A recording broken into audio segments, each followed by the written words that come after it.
Hi, my name is Robert Rowland, and I'm the creator of the Age Boldly and Thrive channel, and I have kind of an urgent message for you. Most every YouTube viewer makes up his mind in the first 30 seconds whether or not to listen to the whole video, but I want to implore you to listen to this one in entirety. If you are a person that has chronic back pain, or if you know someone whose life's been affected by that, I know how devastating that is. For 9 years, I have been taking Oxycodone or hydrocodone 3 times a day. I've been taking muscle relaxants, and I've been taking steroids, and I've been taking anti-seizure medicines to keep my back muscles from seizing up in the middle of the night, and I would wake up in horrific pain. I would have lightning shocks hit my foot in the middle of the night, and I would wake up literally screaming. And I know what it's like to have that kind of pain. And if you're a person that has experienced any of that to any degree, I've got some good news for you at the end of this video, but I'm going to take you very quickly through my journey and then tell you about different treatments, how long they work, how effective they are, basically what you can expect from them. Because if you haven't already sought out competent medical care, you kind of need somebody to tell you what you can expect from these different treatments. But then I want to tell you the reason that I'm wearing this back brace because I had a surgery basically on November 25th, and today is December the 18th. I had a surgery that has eliminated my pain, so I'm not taking any of those drugs that I mentioned, and I'm not in any pain whatsoever, and it's the greatest thing to happen to me in a very long time. And if you know anything about back pain makes you depressed, and depression gives you back pain. So you get in this vicious circle. So what I want to do is implore you to go ahead and watch the whole video all the way to the end. If it's helpful, click the like button, and so that others can know about it too, other people looking for back pain solutions, or however you found this video, they'll find it too, and it'll be a help to a lot more people, because I hate to see people hurt. I know what that's like myself. And I have a daughter with an autoimmune disease. I hate to see her hurt. And so if we can find a way to get rid of something that's destroying our lives and hindering our ability to be with our families, or to enjoy the holidays, or even just to get up in the morning and cope with the job, we really need to find a solution. So I want to beg you to watch the whole video, then I want to ask you to smash that like button, and then I really hope that you'll feel like subscribing, because this channel is for people that are facing issues at age 50 and above, but also for people with back pain issues, career issues, because a lot of times people lose their jobs, sometimes because they can't do the work because they hurt too much. And so this channel's got some things that'll be a great benefit to you. So if you subscribe and click the notification icon, then every time there is a new video out, it'll help you. So we're going to dive straight from here into a video, and it'll be more of a narrator's voice, but they're telling my story. Everything that's in this is true. Everything that you hear actually happened to me. The good news is that, you know, you do not have to live the rest of your life in pain, and you can have a surgery, take off your support, and go through the rest of your life without that kind of awful pain. I hope this is helpful to you, and I hope that if you're seeing this anytime during the Christmas season, Merry Christmas. Thank you for listening.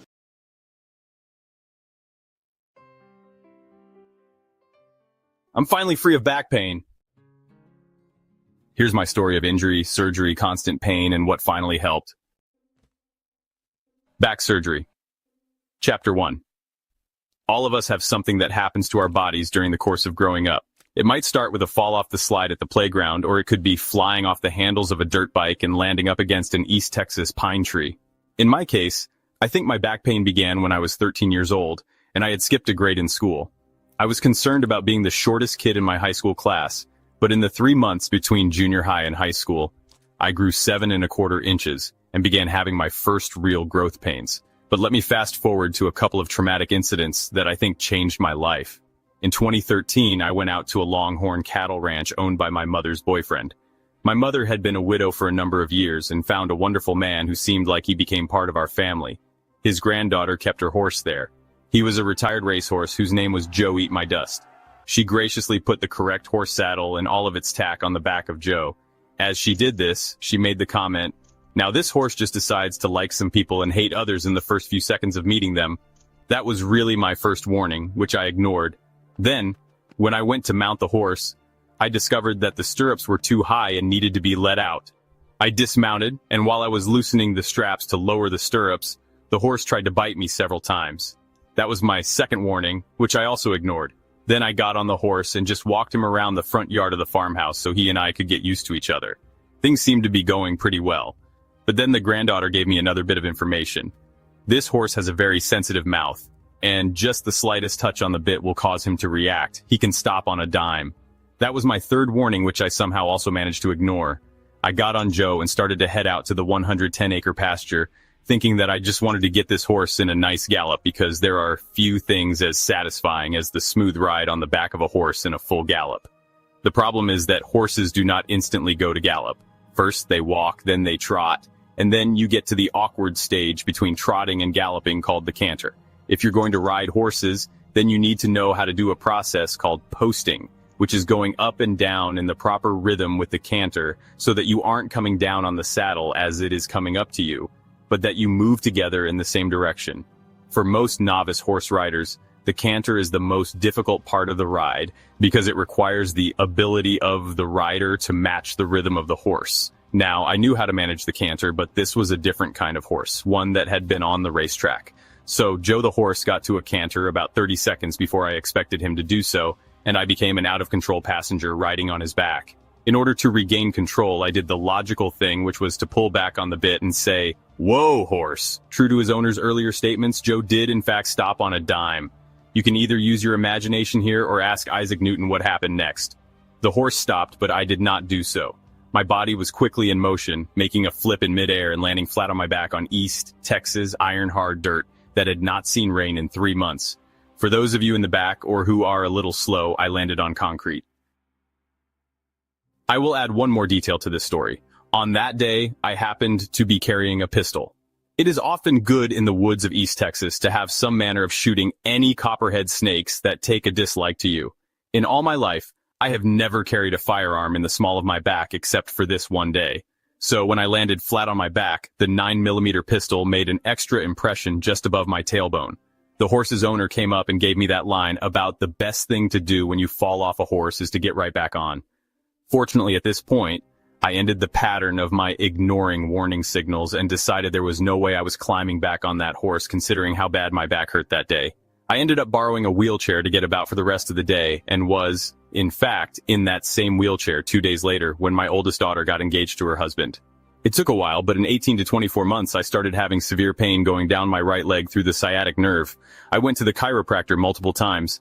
Then I went for something called active release therapy, where a chiropractor or other physical therapist has you moving body parts by putting intense pressure where there is a ligament or muscle attached to a bone, and they basically massage that muscle as you are trying to move it. It is the kind of treatment that caused me to forever quit sending Christmas cards to my chiropractor. It hurts. Finally, my chiropractor sent me for an MRI and then referred me to a skilled spine surgeon. I had the L4, L5, and S1 vertebrae fused together in my back. They basically removed the discs between those vertebrae and replaced that space with a steel cage full of irradiated cadaver bone that had no living DNA in it, and then soaked that bone in my own bone marrow. This caused my back to form new bones from the structure there. Today, if you look at that part of my back via an X-ray machine or MRI, you see a large bone that has rods and screws going into it. The surgery happened in 2013. After the back surgery in the lumbar region of my spine, I had a very difficult recovery. Actually, I was almost immediately able to walk without pain, and the physical therapist who came out to my home was surprised when we could walk a good quarter of a mile with no great discomfort. My problem was that my brain did not seem to get its mojo back after the anesthesia. I had problem thinking clearly and keeping focus, both of which were critical skills for my job as a software engineer. Fortunately, my employer was very good to me and gave me the time I needed to get my act together. I had just finished writing a 1,400-page technical course for a software product, which finally caught me up at work. Because I had been working long hours trying to get this project done, I decided to take the rest of the day off and take my son to a nearby park for us to play disc golf together. For those of you who don't know, this is where you throw small frisbees into baskets and counter strokes or throws. Just like golf, the one with the lowest score wins. This is something I have enjoyed doing with both my boys and some friends and occasionally a daughter. On our way, my son looked out the window of our 15-passenger church van. I had some church-related business to do that day, and so we were in the church's vehicle. My son remarked, "Dad, that girl is driving and texting at the same time." Of course, I did the fatherly thing and told him to make sure that he never did anything that stupid. 5 minutes later, we are at a stoplight behind an older couple driving a Honda. Because I have taught 9 kids how to drive, 8 of my own and another girl who was a friend of the family, I have always taught them and have always driven by the example that when you stop, you should be able to see the bottom of the tires of the car in front of you. From our high seat in the van, we were probably about 10 feet back from the car. All of a sudden, we received a tremendous jolt. The young lady whom my son had seen texting never looked up to see our van and never saw the stoplight because she was totally focused on her phone. Also, she had only had her driver's license for 3 weeks. She had hit us at 35 miles per hour and totaled her Honda Accord. Our van did not look that bad because we had a large steel bumper hitch mounted to the steel frame. So, the bumper looked bad, and in fact, it was hanging by a thread because the force of impact sheared 4 of the bolts that were holding the bumper on. What I did not like most vehicles are designed to do, the van did not absorb the force of the shock. My son and I in the passenger compartment got the force of that shock. Arthur wound up with a good case of whiplash, and when the emergency medical techs from the fire department arrived, they asked everyone in the accident if they were okay. This girl had hit our van so hard that she drove us forward 10 feet, so that we struck the vehicle in front of us, which was occupied by 2 people in their late 70s. Fortunately, because I had put so much distance between us and had my foot on the brake, I barely tapped their car, and they felt no appreciable impact. But as I was giving my statement to the police officer, I began to feel like I was going to faint. If I had to do it again, I would have just sat down on the ground and asked the fire department emergency medical technicians to take me to a hospital. But I didn't. I pulled myself together like a man, and we went home without playing disc golf. 3 days later, I was in horrific pain. If you've never been in an accident, you need to understand that it takes time for your nerves to swell. So, 3 days later, the nerves in my neck swelled up enough that they were pressing against the bones where the nerve passes through what is called the facet, which is a hole in the side of the spinal column. Once again, I had a long period of trying to recover and trying to take pain medicine and nothing helping. Finally, I went back to my spine surgeon who verified that I needed a cervical fusion surgery. This time he fused 4 bones together from C4 through C7. So, I have very little mobility in my neck. The top 2 or 3 vertebrae can turn, but the rest of my neck does not. So if you ever want to call me a stiff-necked Baptist, the title fits. And because my lower back is fused together, I have not been able to bend over to pick anything up off the floor in years. I have to go down on one knee to get something, or use one of those extensions that has pincers at the end to pick something up when you squeeze the handle. So, my cervical fusion took place in December of 2015. Now with metal implants in my neck and lower back, I am a human barometer. If a cold front or rainstorm is coming into the area, I feel a deep ache in every part of my body to an excruciating level at least 72 hours before the storm arrives. May God forgive me for all the times I thought my grandmother was silly because she said her rheumatism was acting up and that meant we were going to get a storm. I thought she had a vivid imagination, and I have made it a point that I will apologize to her the moment I get to heaven. For the last 9 years, I have coped with pain by taking either oxycodone or hydrocodone every 8 hours. Now I know you are probably thinking that I became an opiate addict. The reality is that nothing could be further from the truth. There is scientific research that tells us now that people with high vitamin D levels do not get addicted to opiates. I have been taking vitamin D for years, and so when I recently was able to get off of oxycodone, there were 0 withdrawal symptoms. No disrespect to President Trump or RFK, but rather than forcing manufacturers of opiates to reduce production of the drug which hurts those who genuinely need it, I should just require manufacturers to put vitamin D inside the opiate pill, because then no one would get addicted to it. But I digress. Now there are a number of treatments for severe pain that a competent pain doctor can employ, and I have had all of them.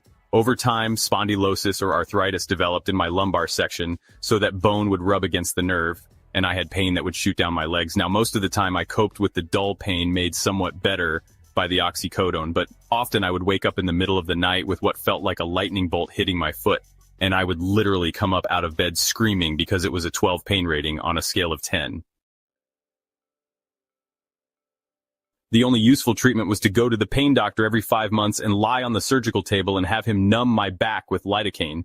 Then he would insert a needle that had an electric current and he would burn the nerve that left my lower back and travel down toward my leg. Now, a lot of people incorrectly call this a rhizotomy, but a rhizotomy is where a surgeon actually cuts a nerve with a scalpel to sever it. When a nerve is burned, the correct medical nomenclature is an ablation. Now, when I was growing up back in the 1960s and 70s, we were told that nerves and brain cells could never regrow. We now know that doctors and scientists then were stupid, and I'm often not confident that they are much better today. But the reality is that every time a nerve was burned off, I would continue to have some pretty severe pain for a few days while my body was dealing with the fact a nerve had been burned. But then I would get about 5 months of relief, after which the nerve grew back, and the procedure had to be repeated again and again and again. I will tell you that an ablation works, but the effect is temporary. Getting the ablation is not pleasant, but it is also not the worst thing I've had to undergo while still conscious. That leads us to talking about the epidural. An epidural is similar to an ablation in that they numb up the area with lidocaine, but this time instead of burning a nerve, they insert a long needle into the disc space between vertebra or into a nerve coming out of a facet joint, and they inject a mixture of a painkiller and some steroids to help shrink swelling. Now, if you have ever had diabetes, you need to let people know before you undergo an epidural. The injection of steroids in your back causes a massive spike in your blood sugar. My blood sugar went from being around 89 to staying over 200 for several days, actually for more than a week. But the epidural gives more instant relief than does the ablation. The problem is that an epidural can wear off in about 3 months' time, so it is not quite as long-lasting as the ablation. Sometimes, the pain doctor would give me oral steroids to take that would lower the inflammation after about 10 days, so that you can cope better the next 2 or 3 weeks, but these also raise your blood sugar significantly. Either way, whether you have an ablation or an epidural, the reality is that the relief is temporary, and you must have good health insurance that will pay for these expenses. They usually can be done in the office of a pain doctor, and fortunately, do not require the use of the surgical suite. The procedures are done with constant, repeating x-rays, so that the doctor can see where his needle is in relationship to your nerves. So you might come out glowing in the dark a bit, but you will feel better. Another alternative for temporary pain relief is a transcutaneous electrical nerve stimulation, or TENS unit. This is usually a small device powered by a 9-volt battery into which you plug in electrodes. Then you pick a pattern and intensity of stimulation to mask your pain signals. You should only use TENS for about 15 to 30 minutes per session, and you should focus on a maximum of 2 to 3 sessions per day. This would equal up to 90 minutes of use per day. This prevents you from overstimulating your nerves and causing the treatment to become ineffective. If you hook up 4 pads to your back, you will have 2 wires. The pair of pads from one wire should be on the upper left and lower right of the area. The other pads from the other wire should be on the upper right and lower left of the area. In other words, the pads from the unit should be placed like the letter X on the area with pain. It's important to leave 1 to 2 hours between sessions to avoid overstimulation or skin irritation. There is a device called NexWave, which is distributed by Zynex Medical. While a TENS unit costs only about $10 on Amazon, the NexWave is available by prescription only and can be quite expensive. It has 3 modes. You can use TENS mode with up to 40 times more relief than a regular TENS device. It can also function as an interferential current, IFC, which means that it sends a current into the deep tissue that interferes with pain. In this mode, the electrodes have a different placement, but the device comes with clear instructions on how to place the electrodes. This interferential current does the same thing as a spinal cord stimulator, but from the outside. People with a spinal cord stimulator, SCS, can actually power off that device and use this temporarily instead. Finally, the NexWave can also be used for neuromuscular stimulation. Think of it like being able to hook up electrodes across a weakened muscle and then having the machine take that muscle through a workout because of electrical stimulation. This might be helpful to correct poor posture or strengthen someone's legs to become stronger, so it has potential therapeutic uses. Just like with a TENS unit, there are specific limitations about how often and for how long someone should use the NexWave unit. Of course, you can continue going to the chiropractor, seeing an acupuncturist, and taking pharmaceuticals.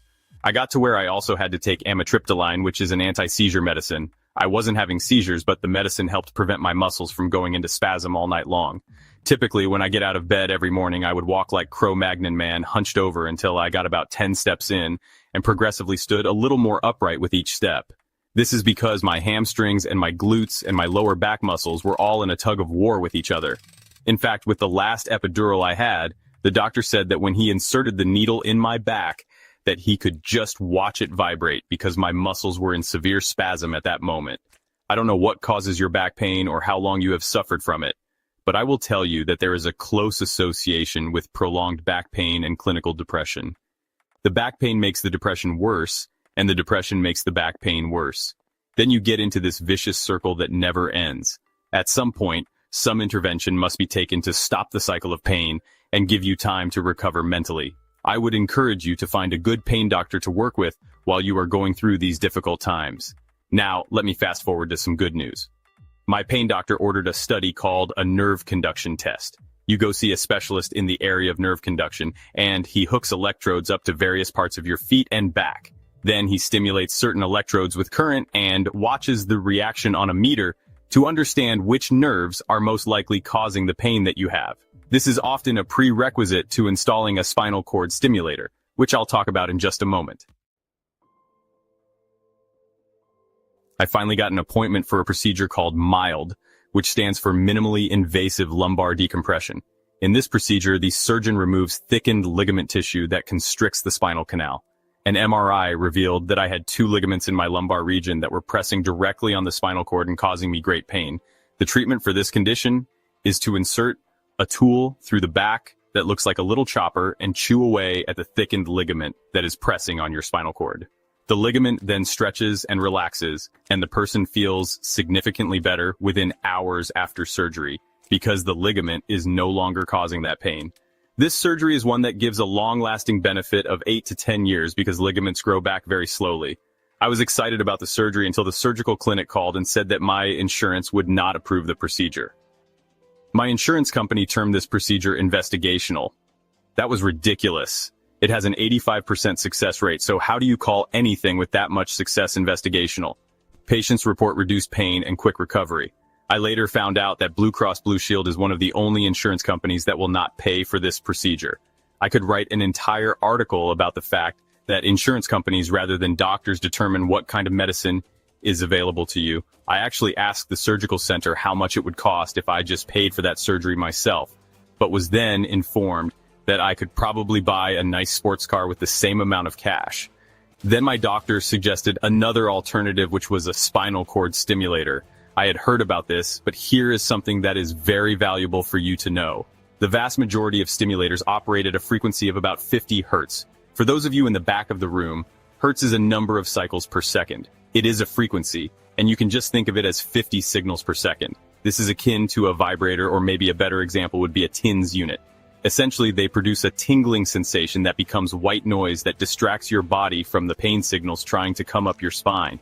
But that lower frequency is often not effective or ends up irritating someone. Only one company makes a stimulator that runs at a much higher frequency of 10,000 hertz or 10 kilohertz. If you have one of their stimulators, then you really can't feel anything in your back, but you notice that the pain signals are no longer there.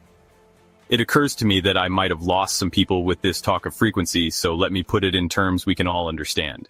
You're having a quiet Saturday morning, wanting to go to your favorite breakfast restaurant, and you pull up at a stoplight next to a car that is blaring their stereo speakers, and they have a huge bass amplifier in the back. You can feel the vibration of the bass notes even though you might be 12 to 15 feet away from their car. On some occasions, you can even see the glass in their car vibrating to the music. You wonder how in the world anyone can listen to something that rattles metal and glass around them without having significant brain damage. That is the power of low-frequency white noise. It can distract your nerves from feeling pain, but you might feel the low-frequency signal. But with the high-frequency device, you don't have any window-rattling vibrations. But you can no longer feel the pain signals traveling up your spine. To be fair, a spinal stimulator can probably not remove 100% of anyone's pain. This is why a psychiatric exam is required before you can get a spinal cord stimulator. First of all, they want to make sure that your pain is real and not contrived in order to get attention. Then they need to see if you have realistic expectations about treatment outcomes. The doctor asked me what percentage of relief I would consider acceptable, and I told him that if I got 60% relief, I would consider it a huge success. He told me that was a great and reasonable expectation. There are probably some people who would set unrealistic expectations and then throw a hissy fit when not every single pain was gone. So let me tell you about the procedure I underwent. A trial of the Nevro HFX high-frequency device was installed as a trial on my back. They mount the stimulator unit powered by lithium batteries by taping it to your back. Then, they run wires up the middle of your spine and put 16 electrodes into your spinal column through 2 puncture wounds right around the T10 and T11 thoracic vertebrae, just beneath your shoulder blades. A remote control starts the stimulation, and there are multiple programs available.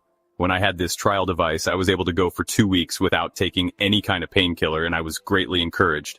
So the doctor put in a request for a permanent implant, and the insurance company finally approved. Now, when I say permanent, the Nevro HFX has a battery life of about 10 years. Every day you put a charging pad behind your back that charges up the device. After 10 years, someone will have to cut you open and take that battery out and replace it with a new one and then sew you back up. But speaking personally, that is a small price to pay for 10 years without pain, without taking pain medications, and to once again be able to enjoy family, a vacation, and just walking around the neighborhood after 9 years of excruciating pain and contact prescription pills. I am free. I hope you can experience the same.